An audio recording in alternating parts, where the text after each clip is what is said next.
if you're new to raw feeding, you could be thinking, why does raw feeding suddenly require a dictionary? So really simply, raw is a big umbrella, and it basically describes the diets built around uncooked animal ingredients. And then underneath that, you've got a bunch of different approaches coined by different people in the industry. BARF usually stands for biologically appropriate raw food. And then anything that typically includes things like meat, edible bones, and organs, but also some plant-based ingredients, maybe fruit and vegetables.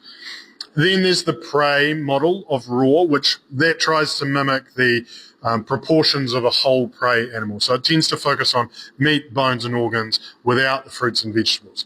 And you'll often hear people talking about things like the 80-10-10 rule, and I've done a video on that before, along with the prey model.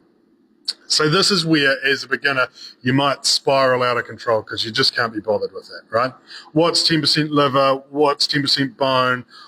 Why am I doing algebra over my dog's bowl? Can't be bothered, back to kibble. But here's the important bit. Following a catchy ratio or calling something BARF doesn't automatically tell you that your dog is getting everything that they nutritionally need or necessarily that you're doing it right. And you don't always have to pick a raw feeding tribe, build your camp, build your defense line, and stick to it like your life depends on it. Right?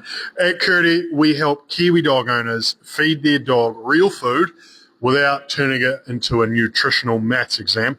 So if you're curious about feeding your dog raw and the terminology is putting you off, head to our website or pop in and see us. We'll make real food for your dog a whole lot simpler.